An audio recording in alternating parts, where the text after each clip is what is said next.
شہزادی سلطانہ بادشاہ کی شادی کے بعد بڑی منتوں اور مرادوں کے بعد پیدا ہوئی تھی۔ بادشاہ اور ملکہ تو اس کی پیدائش پر خوش تھے ہی، مگر جس روز وہ پیدا ہوئی تھی پورے ملک میں خوشی کی لہر دوڑ گئی۔ ہر طرف جشن منایا جا رہا تھا۔ بادشاہ کو تو یقین ہی نہیں آ رہا تھا وہ اتنی پیاری بیٹی کا باپ بن گیا۔ وہ بار بار ملکہ کے پاس جا کر بیٹھ جاتا اور ننھی شہزادی کو دیکھ کر خوش ہوتا۔ ملکہ اس کو دیکھ کر مسکراتی تھی۔ ملکہ نے اس سے کہا کہ وہ بھی شہزادی کو گود میں لے لے، مگر بادشاہ نے یہ کہہ کر انکار کر دیا کہ وہ اتنی سی تو ہے، ہماری گود میں گر نہ پڑے۔ شہزادی بے انتہا خوبصورت تھی۔ اس کی آنکھیں بڑی بڑی، رنگ شابی اور بال سنہرے تھے۔ وہ روتی تو یوں محسوس ہوتا جیسے چاروں طرف جل ترنگ بجنے لگے ہوں۔ اس کی ہنسی کی آواز کیسی تھی یہ کوئی نہیں بتا سکتا تھا، کیونکہ اتنے چھوٹے بچے ہنستے نہیں مسکراتے ہیں۔ بادشاہ کا دل اب دربار میں بھی نہیں لگا کرتا تھا، اس کا تمام دھیان شہزادی سلطانہ میں ہی لگا رہتا تھا۔ شہزادی سلطانہ کی پرورش بڑے ناز و نام سے ہو رہی تھی۔ اس کے کھلونے 7 سمندر پار سے آتے تھے۔ ماہر کاریگر ریشم کے کیڑوں سے حاصل کردہ ریشم سے اس کا لباس بناتے تھے۔ اس کے جوتے نہایت ہلکے پھلکے ہوتے تھے، کیونکہ وہ جانوروں کی کھال کی بجائے قیمتی پرندوں کی کھال سے تیار کیے جاتے تھے۔ شہزادی سلطانہ کی دیکھ بھال کے لیے خصوصی کنیزیں رکھی گئی تھی جو ہر وقت اس کے آس پاس رہتی تھی۔ رات کو بستر پر ملکہ اس کونے پر سوتی، بادشاہ دوسرے کونے پر اور بیچ میں شہزادی سلطانہ۔ وہ ایک ٹانگ بادشاہ پر اور دوسری ملکہ پر رکھ کر بے خبر ہو کر سو جاتی تھی۔ شہزادی سلطانہ کی پرورش بہت لاڈ پیار سے ہو رہی تھی اور اس لاڈ پیار نے اسے اس حد تک بگاڑ دیا تھا۔ وہ کسی کا کہا نہیں مانتی تھی، کھانے کی کوئی چیز پسند نہ ہوتی تو اسے پھینک دیتی۔ ملکہ سے چیخ کر باتیں کرتی، باپ سے تو چیخ کر باتیں نہیں کرتی تھی، لیکن اگر بادشاہ کی کوئی بات پسند نہ آتی تو دانت پیس کر چٹکی بھر لیا کرتی تھی۔ یہ بات نہیں تھی کہ وہ صرف ملکہ کا کہا نہیں مانتی تھی، بادشاہ بھی اس سے کچھ کہتا تو وہ اس کی بات بھی نہیں مانتی تھی۔ یہ سب اس کے بچپن کی باتیں تھی۔ بادشاہ اور ملکہ ان باتوں کو نظر انداز کر رہے تھے کہ ابھی تو وہ بچی ہے اور اکلوتی بھی تھی، شادی کے کئی سالوں بعد پیدا ہوئی تھی۔ مگر بادشاہ کا ماتھا اس دن ٹھنکا جب 16ویں سالگرہ کی تقریب میں غصے میں آ کر اس نے کیک کو زمین پر گرا دیا۔ اس تقریب میں وزیر، مشیر اور امراء اپنی بیگمات کے ساتھ شامل تھے۔ شہزادی سلطانہ کی اس حرکت سے بادشاہ کی سخت بے عزتی ہوئی۔ وہ محفل سے اٹھ کر چلا گیا۔ خود ملکہ بھی سناٹے میں رہ گئی تھی۔ اس نے شہزادی کو سرزنش کی تو شہزادی نے اس سے بدزبانی کرنے لگی۔ اس نے میز پر رکھے ہوئے مشروب کے پیالے زمین پر پھینک دیے اور روتی ہوئی اپنے کمرے میں چلی گئی۔ اگلے روز اس کے اس سلوک کا چرچا جگہ جگہ ہو گیا۔ لوگ سخت افسوس کر رہے تھے کہ ان کا بادشاہ کس قدر اچھا ہے، مگر اس کی بیٹی کو تو دیکھو، نہایت چڑچڑی، بد اور بد اخلاق ہے۔ اللہ ایسی بیٹی دشمن کو بھی نہ دے۔ بادشاہ کے کانوں میں یہ باتیں پڑنے لگی۔ وہ بہت غمزدہ تھا۔ اسے اندازہ ہو گیا تھا کہ اس نے اور ملکہ نے لاڈ پیار سے شہزادی کو کتنا غلط کر دیا ہے۔ غلطی ان کی ہی تھی، مگر اب کیا ہو سکتا تھا۔ ملکہ بھی بہت پریشان تھی۔ سالگرہ والا واقعے کے بعد بادشاہ اور ملکہ نے شہزادی سے بات چیت کم کر دی تھی، مگر شہزادی کو اس کی کوئی پرواہ نہیں تھی۔ اپنی غلطی اگر تسلیم کرتی تو خود کو بدلنے کی کوشش کرتی، مگر اس نے آج تک خود کو غلط سمجھا ہی نہیں تھا۔ بادشاہ چپ چپ رہنے لگا تھا۔ اگر ایسی بیٹی کسی اور کی بھی ہوتی تو وہ بیچارہ بھی چپ چپ ہی رہتا۔ بادشاہ کو یوں چپ چپ دیکھ کر ایک روز وفادار اور عقل مند وزیر نے کہا، جا پناہ، ایسے تو حالات ٹھیک نہیں ہوں گے، ان کو ٹھیک کرنے کی کوئی تدبیر کرنا ہوگی۔ میرا تو خیال ہے شہزادی صاحبہ کی شادی کر دی جائے، امید ہے کہ شادی کے بعد وہ ٹھیک ہو جائے گی۔ بادشاہ نے کہا، منہ پھٹ اور بدتمیز لڑکیوں سے کون شادی کرتا ہے؟ شہزادی سلطانہ کے ساتھ کوئی نوجوان شادی پر تیار نہیں ہوگا۔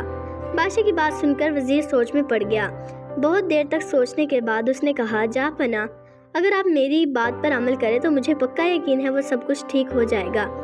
بادشاہ نے بے بسی سے کہا، اے وزیر، اس پریشانی سے نکلنے کے لیے ہمیں تمہاری ضرورت ہے۔ وزیر بولا، پہلی بات تو یہ ہے کہ آپ اپنے رویے اور لہجے میں سختی پیدا کریں۔ بچوں سے ہر وقت نرم لہجے میں گفتگو کریں تو انہیں خود سر بنا دیا جاتا ہے۔ دوسری بات میں آپ کو بعد میں بتاؤں گا۔ بادشاہ نے حامی بھر لی کہ وہ ایسا ہی کرے گا۔ بادشاہ جب محل میں پہنچا تو شہزادی سلطانہ کا موڈ خوشگوار تھا۔ باپ کو دیکھ کر وہ دوڑ کر قریب آئی اور محبت سے اس کا ہاتھ پکڑ لیا۔ ابا حضور، آپ مجھ سے ناراض نہ ہوا کریں۔ بادشاہ نے اپنا ہاتھ اس سے چھڑوا لیا اور کچھ درش لہجے میں بولا، شہزادی، آپ محل کے آداب کا خیال رکھنا چاہیے۔ ہم اس سلطنت کے شہنشاہ ہیں۔ یہ ٹھیک ہے ہم آپ کے باپ ہیں، مگر تمیز میں کوئی چیز نہیں ہوتی۔ یہ کہہ کر بادشاہ وہاں سے تیز تیز چلتا ہوا باہر نکل آیا۔ شہزادی سلطانہ کا منہ حیرت سے کھلے کا کھلا رہ گیا۔ بادشاہ کی اس بات نے اسے سہما دیا، حالانکہ اسے غصہ بھی آ رہا تھا۔ اس نے بات کی شکایت ملکہ سے کی۔ ملکہ تو خود اس کے برے رویے سے تنگ تھی۔ برقی سے بولی، اتنی بڑی ہو گئی ہو، کچھ تمیز سیکھ لو۔ شہزادی سلطانہ ماں کو تو کچھ سمجھتی ہی نہیں تھی۔ اس کی بات سن کر غصے سے پاؤں پٹکتے ہوئے چلی گئی۔ رات کو بادشاہ نے ملکہ سے کہا، ملکہ ہم چاہتے ہیں کہ اب شہزادی سلطانہ کی شادی کر جائے۔ ملکہ اداسی سے بولی، اس سے کون شادی کرے گا؟ اس کی بدمزاجی کے قصے تو بچے بچے کی زبان پر ہے۔ ملکہ کی بات بادشاہ کے دل پر جا لگی۔ اس کی آنکھیں نم ہو گئی، وہ خاموش ہو گیا۔ ان تمام واقعات کے بعد شہزادی سلطانہ اپنے کمرے میں ہی بند ہو کر رہنے لگی۔ شام کو وزیر بادشاہ سے ملنے آیا۔ اس نے آنے کی خبر سنی تو بادشاہ کو یاد آ گیا کہ وزیر نے شہزادی والے معاملے میں کوئی بات بتانے کا وعدہ کیا تھا۔ اس نے فوراً وزیر کو طلب کیا اور دونوں ایک کمرے میں بیٹھ کر چپکے چپکے باتیں کرنے لگے۔ اگلے بادشاہ کی ہدایت پر ملکہ نے شہزادی سلطانہ کو یہ اطلاع دی کہ اس کی شادی طے کر دی گئی ہے۔ شہزادی نے یہ سنا تو پھٹ پڑی، ہاں ہاں کر دیجئے میری شادی، میں خود اب یہاں نہیں رہنا چاہتی ہوں۔ کچھ دنوں بعد شادی کی تقریب ہوئی۔ شام کو شہزادی کے اس شوہر کے ساتھ ایک بگی میں بیٹھ کر روانہ کر دیا گیا۔ شادی بڑی سادگی سے ہوئی، نہ ڈھول نہ دھماکے نہ آتش بازی کی گئی۔ شہزادی سلطانہ اس دوران اتنے غصے میں تھی کہ اس نے یہ بھی نہیں پوچھا تھا کہ اس کی شادی کس سے ہو رہی ہے، اور نہ ہی اس نے نظر بھر کر اپنے دلہے کو دیکھا تھا۔ اور تو رخصتی کے وقت وہ بادشاہ اور ملکہ سے لپٹ کر روئی بھی نہیں۔ اس کی وجہ یہ نہیں کہ وہ اسے ڈر تھا کہ اس کا میک اپ خراب ہو جائے گا، اس کا تو کسی نے بناؤ سنگھار بھی نہیں کیا تھا، بلکہ وہ اس لیے نہیں روئی کہ اسے رونا ہی نہیں آ رہا تھا، کیونکہ وہ بادشاہ اور ملکہ سے سخت ناراض تھی۔ بگی میں بیٹھی تو اس نے کن آنکھوں سے اپنے شوہر کی طرف دیکھا۔ وہ ایک بہت حسین و جمیل نوجوان تھا، مگر اس کے چہرے پر ایک عجیب سی برقی تھی۔ شادی کے موقع پر تو چہرے پر خوشی اثار ہوتے ہیں، مگر وہ تو سنجیدہ شکل بنائے بیٹھا تھا۔ شہزادی کو زندگی میں پہلی مرتبہ کچھ خوف کا احساس ہوا۔ تھوڑی دیر بعد بگی رک گئی، ان کی منزل آ گئی۔ وہ اس نوجوان کا گھر تھا۔ وہ نوجوان اتر کر نیچے کھڑا ہو گیا۔ اس نے جب دیکھا کہ شہزادی اترنے کا نام ہی نہیں لے رہی تو سختی سے بولا، شہزادی صاحبہ اب اتر بھی جاؤ، یہاں کنیزیں نہیں ہیں ہاتھ پکڑ کر اتاریں گی۔ میں تو ایک لکڑہارا ہوں، پہلے سارا کام خود کرتا تھا، اب تم سے کروایا کروں گا۔ میں نے زندگی میں بڑی تکلیفیں اٹھائی ہیں، اب سکھ کا وقت آ گیا ہے۔ شہزادی تو ہکا بکا رہ گئی۔ اس کی شادی ایک لکڑہارے سے کر دی گئی تھی۔ دکھ اور شرمندگی کے مارے اس کے آنسو نکل گئے۔ اسے روتا دیکھ کر لکڑہارا نرم پڑ گیا۔ میری تکلیف کا سن کر تمہاری آنکھوں میں آنسو آ گئے ہیں، مجھے خوشی ہوئی، اچھی بیویاں ایسی ہی ہوتی ہیں، غلط نہ سمجھو، میں تو اس بات پر روئی ہوں کہ میری شادی ایک لکڑہارے سے کر دی گئی ہے۔ ابا حضور سے مجھے یہ امید نہیں تھی۔ شہزادی سلطانہ نے بگی سے نیچے اترتے ہوئے کہا۔ لکڑہارا ہنسنے لگا، تو تم کیا سمجھ رہی تھی کہ تم جیسی بدتمیز لڑکی کی شادی کسی شہزادے سے ہوتی؟ تم مجھے میرے منہ پر بدتمیز کہہ رہے ہو؟ شہزادی نے چیخ کر کہا، میں تو منہ پر ہی کہہ رہا ہوں، لوگ تمہیں پیٹھ پیچھے بھی یہی کہتے ہیں۔ وہ تو بادشاہ سلامت کا حکم تھا جو میں نے تم سے شادی کر لی۔ میں مجبور ہو گیا تھا، ورنہ تم جیسی لڑکی سے کبھی شادی کی حامی نہ بھرتا۔ انہوں نے اپنی مصیبت میرے گلے ڈال دی، اب زندگی بھر میں تمہیں بھگتوں گا۔ لکڑہارے کی یہ توہین امیز باتیں سن کر شہزادی زور زور سے رونا شروع کر دیا۔ لکڑہارا اس کے ذنیب سے گھبرا گیا تھا، مگر اس نے ظاہر نہیں کیا۔ شہزادی سے بولا، تم نے اگر رونا دھونا بند نہیں کیا تو میں تمہیں جنگل میں چھوڑ آؤں گا۔ شیر چیتے دن میں تو نہیں آتے، البتہ رات کو ضرور باہر نکل آتے ہیں۔ اس کی دھمکی کار امیز باتیں سن کر شہزادی رونے لگی۔ لکڑہارا اسے لے کر گھر میں داخل ہوا۔ گھر کافی بڑا تھا، اس کا ایک بڑا سا صحن تھا، مگر اس میں سامان بہت معمولی تھا۔ شہزادی منہ بنا کر ایک طرف بیٹھ گئی۔ لکڑہارے نے باورچی خانے میں جا کر کھانے کا انتظام کیا۔ شہزادی کو بھوک لگ رہی تھی، اس لیے اس نے چپ چاپ کھانا کھا لیا۔ کھانے کے دوران وہ چپ ہی بیٹھی رہی۔ کھانے کے بعد بولی، میں اپنی قسمت پر شاکر ہوں، مگر ابا حضور اور امی حضور نے میرے ساتھ اچھا نہیں کیا۔ لکڑہارا تلخی سے بولا، ان کی زیادتی تو تمہیں یاد ہے، تم کیا کرتی تھی بھول گئی؟ تم نے ان کے لاڈ پیار کا ناجائز فائدہ اٹھایا تھا۔ تم اکلوتی تھی، اس لیے وہ تم سے بہت لاڈ پیار کرتے تھے، تمہاری ہر بات مانتے تھے اور ہر خواہش پوری کرتے تھے، اور تم نے ان کا یہ سلا دیا اور اپنی منمانی کرنے لگی۔ یہ منمانیاں بڑھ کر بدتمیزیوں میں تبدیل ہو گئی۔ ضد تو چھوٹے بچے کرتے ہیں اور ضد کرتے بچے اچھے بھی لگتے ہیں، مگر تم جیسی بڑی لڑکیاں ضد کرتے ہوئے کتنی واہیات لگتی ہیں۔ میرا بس چلے تو ایسی لڑکیوں کو مرخنے بیل کے آگے ڈال دوں تاکہ وہ انہیں خوب ٹکرے مارے اور مزہ چکھا دیں۔ یہ سن کر شہزادی پھر رونے لگی۔ تم میری بے عزتی کر رہے ہو، اب تم میری بیوی ہو،